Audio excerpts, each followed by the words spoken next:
E aí, molecada, como vocês estão? Tudo bem? Antes, deixa eu só dar um aviso, porque o vídeo pode parecer meio escuro. É porque quando eu ligo essa porcaria dessa ring light, eu fico com os olhos cansados, com os olhos doendo. Eu fui dormir ontem, quando eu gravei o vídeo de segunda. Não, pera, vídeo de domingo, com os olhos doendo, só de grama. Aí eu vou gravar hoje sem coisa, porque quero paz. Quero descansar, porque eu estou comemorando, porque esse mês a gente pode bater meta lá na empresa. Eu estou muito feliz por isso. Eu posso bater minhas metas, né? Graças a Deus, para a glória e honra dele, é tudo. Mas hoje não estamos aqui para falar da minha empresa, não estamos aqui para falar do que acontece, estamos aqui para dar aula para vocês aqui no Economista de Bairro. Estou dando aula envolvendo um pouquinho de história econômica e eu quis trazer uma microsérie dentro aqui do Economista de Bairro para vocês, para passar por épocas, por períodos da economia. No Na semana passada, na segunda passada, fizemos sobre o Império Romano. Vocês entenderam um pouquinho da economia do Império Romano, como que funcionava. E agora vamos avançar um pouco no tempo. Vamos entrar na Idade Média. A Idade das Trevas, a Idade Perdida, como o pessoal coloca. Mas como realmente era a economia nesse período? Realmente foi uma época perdida, a Idade das Trevas, sem nenhum avanço científico? Como aprendemos no ensino médio, eu não sei se ensinou isso hoje ainda no ensino médio, mas quando era na minha época do ensino médio, eu só tive uma professora de história que desmentiu as falácias da Idade Média. Eu vou tentar passar aqui um pouquinho para vocês. Teve muita coisa ruim, teve perseguição, com toda certeza, como qualquer período na face da Terra. Porém, teve muita coisa boa, é isso que eu quero passar aqui para vocês também, ensinar com uma linguagem mais acessível. Espero que você goste. Clica no botão aí no like, se inscreve no canal e vamos embora aqui para essa aula. Já vou compartilhar aqui minha tela para vocês. Idade Média, vamos entender um pouquinho sobre a pobreza que acontecia durante a Idade Média, os feudos, que era o período do feudalismo. O que era o feudalismo? Como funcionava o feudalismo? E como a Idade Média foi um dos responsáveis, foi o ato embrionário para o nascimento do capitalismo, que moldou a humanidade por si só, onde o índice de pobreza, o índice de pessoas em extrema pobreza era completamente absurdo. E graças ao capitalismo foi cada vez mais diminuindo. Isso não significa que o capitalismo é perfeito, mas ajudou a gente a chegar onde a gente está. E é muito melhor que nessa época, muito melhor que na época dos romanos, graças a todos os avanços que o capitalismo proporcionou. Não é perfeito, obviamente, mas talvez seja o menos pior dentre todas as opções, tantas opções que temos. Então vamos entender como a Europa saiu do colapso romano, todo o colapso que foi após a queda do Império Romano, para criar um sistema que dominaria o mundo, que foi o capitalismo. Vamos passar pela essa idade das trevas que o pessoal coloca.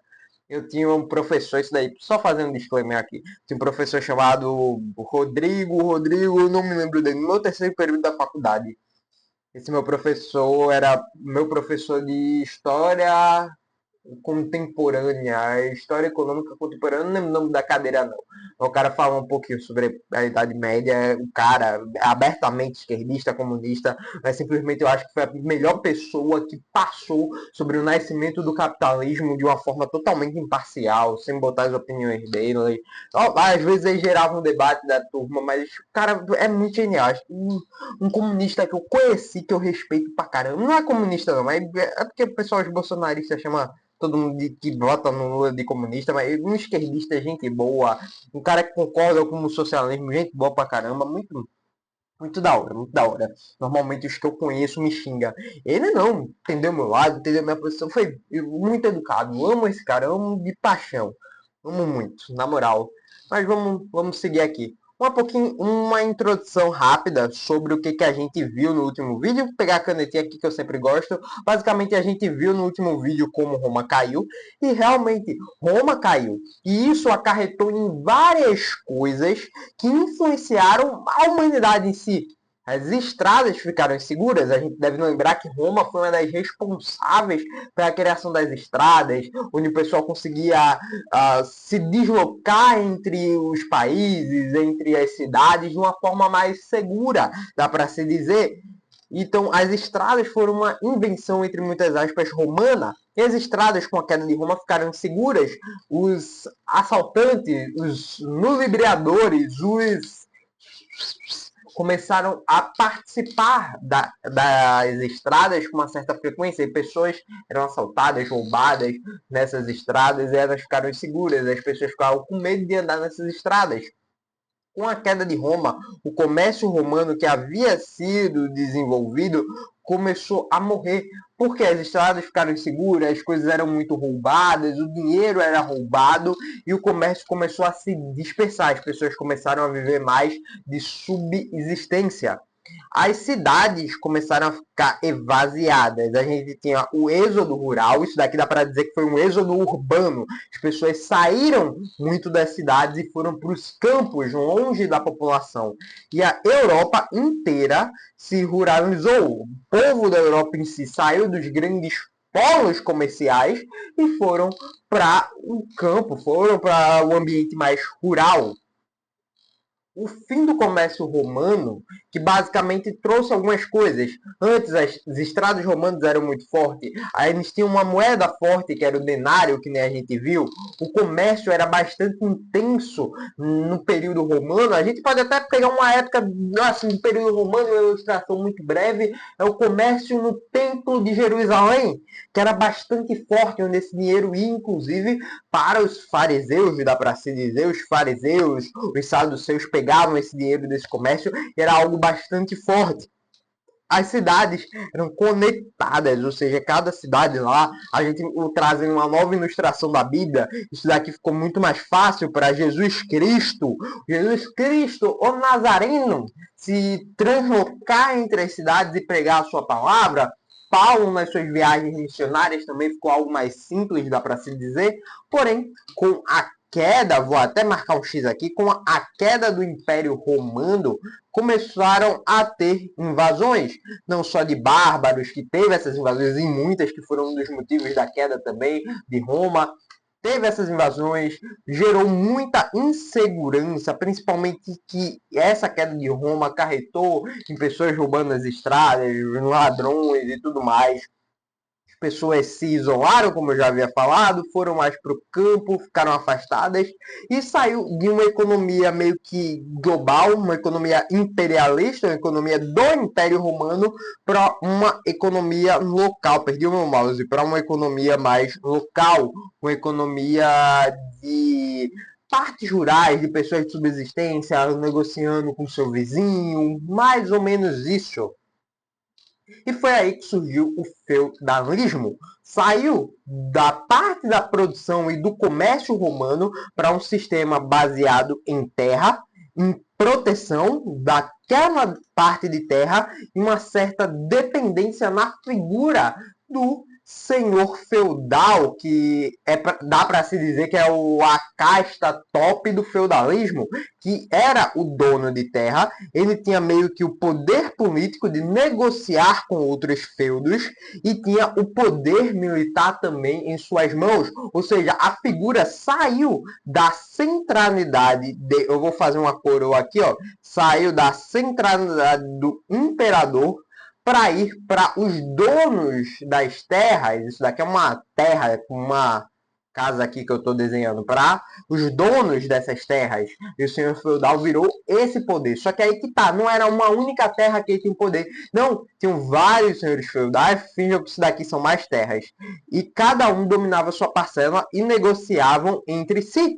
E com o acréscimo do senhor feudal, sempre tinha o servo que surgia. Sempre tem os CNT que surgem com isso. E o CNT dessa época não é nada mais que o servo. Não é o escravo, é o servo por si só mesmo. Que é o cara que morava na terra do senhor feudal, que trabalhava, que produzia e pagava tributos. Em suma categoria, o servo vivia de subsistência. Ele produzia para ele e para a família dele comer, simplesmente isso, e pagava os seus tributos bonitinho para o senhor feudal.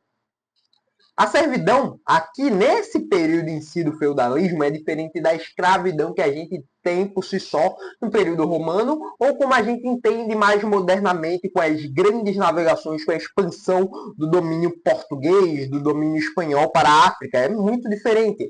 O servo não era propriedade pessoal, ou seja, o senhor feudal não tinha nenhum tipo de propriedade, não era dono daquela pessoa, não era dono do servo, mas o servo estava preso à terra, porque simplesmente o servo não estava na terra e não produzia, ele não tinha onde trabalhar nem nada do tipo, ele estava preso naquela determinada porcentagem da terra e devia impostos e trabalho obrigatório. O trabalho era o imposto que ele pagava, fora alguns outros impostos que ele tinha como obrigação.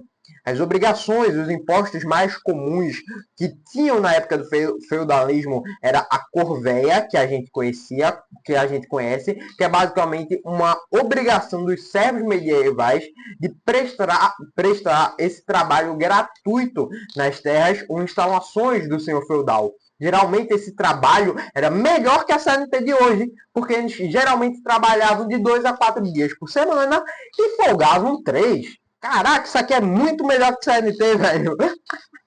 Na moral. Mas é um trabalho gratuito, não tinha salário. O que ele produzia, uma parte era para ele comer, e a outra parte é palavra. Não recebia salário. É trabalho gratuito, mas era só 4 dias. Tá aí mais uma diferença do escravo, tá ligado? Outro que ele tinha era a talha, que é um tributo que basicamente é entregar metade da produção agrícola por um senhor feudal. Esse era um outro imposto que ele tinha. E fora a banalidade. Perdão, mas a banalidade. Eu não gosto de dar aula no slide. Mas essa banalidade aqui eu tenho que ler porque eu não consigo explicar ela assim de boca. Eram tributos pagos pelos servos para utilizar as instalações e equipamentos do senhor feudal, como fornos, moinhos e celeiros. E eram uma parte importante do sistema econômico feudal. Igor, por que você não consegue explicar um negócio tão simples assim? Porque minha cabeça buga toda vez que essa é a explicação padrão do Google que você vai ver de banalidades. Porque toda vez que eu pesquiso sobre banalidades, eu fico tentando entender. Então, peraí, o dono, o senhor feudal, dava os equipamentos, fornos, moinhos e tudo mais, o cara trabalhava. Eu fico meio bugado, principalmente aqui na banalidade. É um negócio besta, na minha cabeça buga. Seguindo aqui, a economia totalmente, que é o nosso foco aqui dessas aulas, era uma economia totalmente rural. A agricultura era totalmente de subsistência, pouca circulação de moeda, ou quase nenhuma, era mais por realmente produtos, por carga agrícola. Produtos é bronca, mas era carga agrícola 100%, por isso que eu botei essa imagem aqui do lado. Foi a IA que botou? Foi, mas dane-se, eu pedi para fazer sentido a imagem. E as trocas eram basicamente locais. Como funcionavam essas trocas? Os servos estavam nos feudos e tinham vários servos. Fingiu que são vários servos. E os servos trocavam entre si os produtos, faziam essa troca entre eles. E ainda, as trocas eram locais, fora os tributos que eles pagavam para o senhor feudal, que era o dono da terra. Normalmente vocês viram aqui que era baixa produtividade, 4 dias trabalhando, mais ou menos, não ganhava salário. Às vezes, apesar que eles tinham que trabalhar para comer e para viver naquela terra, às vezes gerava essa baixa produtividade e dava alguns certos prejuízos para ambos os lados. Até tossi aqui. Vamos lá. Alguns mitos da Idade das Trevas, entre muitas aspas. Até ressaltei aqui muito grande essas aspas, porque aprendemos no ensino médio que a Idade Média foi essa parte do feudalismo, toda essa economia, foi a idade que não teve avanço, foi que nem a década perdida, da década de 80 do Brasil, mas não por si só, houve avanços com plena certeza. Teve partes ruins, eu não estou negando as partes ruins. Teve perseguição da Igreja Católica, teve indulgências sendo cobradas, pessoas comprando terreno no céu. O que a Universal faz hoje, a Igreja Católica Apostólica Romana já fazia isso há anos atrás. Porém, dentro da Idade das Trevas, houve também avanços. Por exemplo, avanços agrícolas. Aqui era literalmente, vocês já entenderam que era uma agricultura, era uma economia baseada na agricultura, uma economia totalmente rural. E houve esses avanços na agricultura justamente para ter um desenvolvimento na parte agrícola, para eles pagarem os tributos para os senhores feudais, para eles comerem. Então, houve esse avanço na parte agrícola. Muitas das estratégias agrícolas que se tem hoje, foram daquela época. Aqui tivemos construção de algumas universidades cidades, inclusive muitas universidades, por sinal, são cristãs. Muitas universidades surgiram, algumas nesse período daqui são cristãs, têm valores cristãos, apesar de terem iniciado talvez com uns princípios meio errados da Igreja Católica, com magistério, mas enfim, são cristãos. O direito foi um grande avanço que se teve aqui nesse período. Regras sendo impostas entre muitas aspas, mas negociação, o advogado, dá para se dizer, se você for um estudante de direito, aqui teve um grande avanço dentro da sua área. A arquitetura por si só, bicho, joga no Google, arquitetura da Idade Média, arquitetura da Idade das Trevas, um negócio lindo, um negócio muito top, um negócio incrível.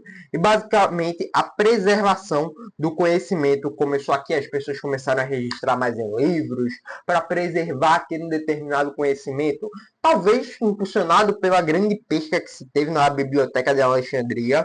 Não sei se foi isso, mas as pessoas começaram a preservar, a guardar esse conhecimento, que inclusive isso daí foi muito útil alguns séculos depois, dá para se dizer. E a igreja era essa potência econômica.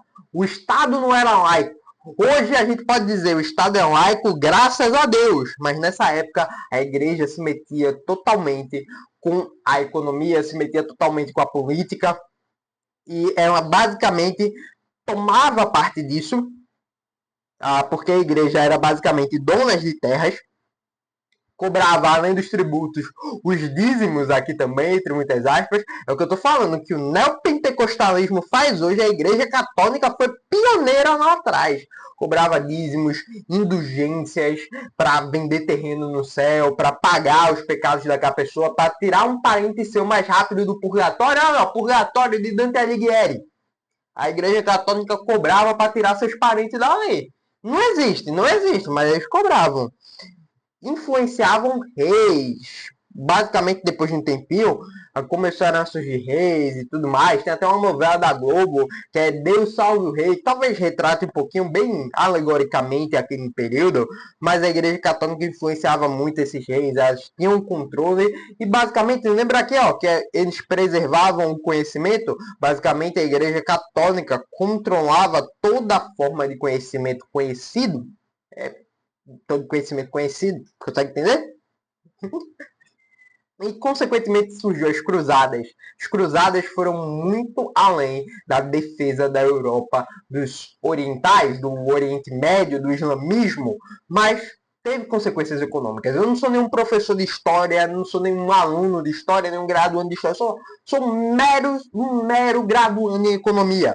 Então eu vou trazer aqui as consequências econômicas das cruzadas aqui na Idade Média, que sim teve grandes consequências econômicas, fora toda a parte religiosa. Basicamente, as cruzadas foram um principal ponto para a reabertura comercial. O Oriente Médio, por si só, estava evoluindo em relação ao comércio. Talvez, entre muitas aspas, eu estou tentando lembrar aqui um livro do Oriente Médio que eu li recentemente, inclusive, que mostrava o comércio deles nessa época. Mas basicamente eles tinham aí um comércio forte de especiarias, de perfumes, de ouro, de talheres. O Oriente Médio era bem forte nisso. O contato com o Oriente foi bem grande, justamente para essas práticas. Inclusive, foi desse contato que surgiu as novas mercadorias, que depois veio aí a Portugal conhecer as especiarias das Índias e tudo mais, e querer pegar essas especiarias que eram vistas com bons olhos, davam bom lucro, e o fortalecimento das cidades novamente. As cruzadas proporcionaram isso, tiveram essas consequências econômicas. E, consequentemente, com o passar do tempo, será que a gente já vai chegando no final da Idade das Trevas, no final da Idade Média, as cidades voltaram a crescer, as pessoas voltaram a aparecer nas cidades. O comércio começa a reaparecer, principalmente por causa desse contato com o Oriente. Aqui é onde surgem as famosas feiras medievais, tem uma série chamada A Peste, na época da Peste Negra, que mostra uma cidade, um centro político, a cidade mesmo desenvolvida lá, com as feiras medievais dela, as pessoas correndo na rua, vendendo maçã, fruta e tudo mais, cidades começam a surgir, o crescimento urbano volta a acontecer, as pessoas voltam para as cidades, até mesmo para trabalhar nessas feiras medievais e surge uma nova classe que hoje conhecemos, que é conhecida como burguesia, que hoje a gente chama burguesia de Faria Limer, ou quem mora em Boa Viagem aqui em Recife. Ai, ai. E as guildas começaram a surgir, que basicamente é as associações, né? A Associação dos Professores Unidos, Associação de Produção Veicular, não é isso, mas é como se fosse. Aí aqui nós temos associações de artesãos, comerciantes, profissionais, que têm essas funções para meio que garantir direitos, garantir qualidade. Perdi meu mouse, eu sempre perco meu mouse, é impressionante. Cadê meu mouse, velho? Meu Deus. Aqui, que é basicamente para controlar a qualidade dos produtos, definir preços e o principal, proteger os membros, proteger os artesãos, proteger os comerciantes, proteger esses profissionais que estão cuidando de determinadas vendas para ter uma certa qualidade, entre muitas aspas, de trabalho. E é guildas, não é MST não. E, basicamente, a Itália começou a crescer, o berço das finanças. Talvez o berço da gestão financeira seja a Itália. Hoje, basicamente, o que a gente vê que a Suíça a gente pode se dizer que a Itália era, em proporções menores para aquela época, cidades importantes que eu sou louco para conhecer além de Roma, mas Veneza era uma cidade muito importante por causa de letras de câmbio, empréstimos, desenvolvimento bancário. Gênova, por exemplo, Florença, Florença, meu Deus do céu, o príncipe de Maquiavel surgiu aí, ai, Dante Alighieri, como eu te amo, italiano lindo do meu coração. Mas basicamente a Itália foi muito importante, porque dá para se dizer que os primórdios da contabilidade, os primórdios eu não diria da economia, porque apesar de ter o termo ciências econômicas, a economia está intrínseco no ser humano desde que ele nasce, dá para se dizer, em muitos aspectos, tanto sociais, pensamentos sociais dele, o que eu prefiro, isso daqui ou isso daqui, isso é por economia, mas foi o berço em si da contabilidade, dos bancos, dos empréstimos, das letras de câmbio, dá para se dizer.